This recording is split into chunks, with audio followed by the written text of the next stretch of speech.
রাজ্যের রাজনৈতিক পালাবদলের পর এবার হাওড়া জেলা পরিষদে অনাস্থা প্রস্তাব আনা হলো। জেলা পরিষদের সদস্য তুষারকান্তি ঘোষের নেতৃত্বে 25 জন সদস্য এই প্রস্তাবে সই করে প্রেসিডেন্সি রেঞ্জের ডিভিশনাল কমিশনারের কাছে জমা দিয়েছেন। তুষারকান্তি ঘোষের অভিযোগ, জেলা পরিষদে দীর্ঘদিন ধরে স্বেচ্ছাচারিতা, দুর্নীতি ও স্বজন পোষণ চলছে, পাশাপাশি উন্নয়নমূলক কাজও থমকে গিয়েছে। বিষয়টি একাধিকবার জেলা সভাধিপতি কাবেরী দাস ও সহসভাধিপতি অজয় ভট্টাচার্যকে জানানো হলেও কোনো পদক্ষেপ নেওয়া হয়নি বলেই দাবি তার। তিনি আরও অভিযোগ করেন, হাওড়া জেলা পরিষদ কার্যত উলুবেড়িয়া থেকে পরিচালিত হতো এবং জেলার অন্যান্য গ্রামীণ এলাকার প্রতিনিধিদের মতামতকে গুরুত্ব দেওয়া হতো না। বর্তমান রাজনৈতিক পরিস্থিতিতে এর প্রতিবাদেই এই অনাস্থা প্রস্তাব আনা হয়েছে বলে জানান তিনি। সদস্যরা মিলে আজকে বসবো। দেখুন, আমিও চাই না যে এইটাকে নিয়ে বিশৃঙ্খল পরিস্থিতি তৈরি হোক, কিন্তু সামনে বর্ষার মরশুম চলে আসছে।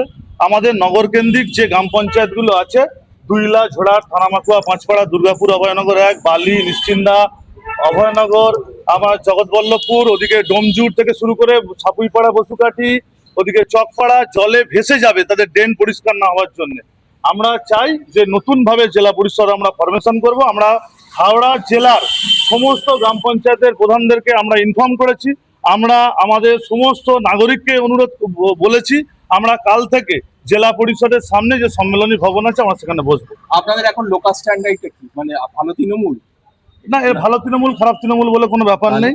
আমরা তৃণমূলের মধ্যে যারা এই দুর্নীতিগ্রস্ত স্বৈরাচারী মনোভাব নিয়ে যারা আজকে জেলা পরিষদ পরিচালনা করার এতদিন ধরে করে গেছেন, তাদের অপসারণের দাবিতে আমরা এই অনাস্থা প্রস্তাব এনেছি। তাকে আবার সভাধিপতি করতে চান বা না, সেটা আমরা জেলা পরিষদের সদস্যরা আমরা একসাথে বসে আমরা সিদ্ধান্ত নেব।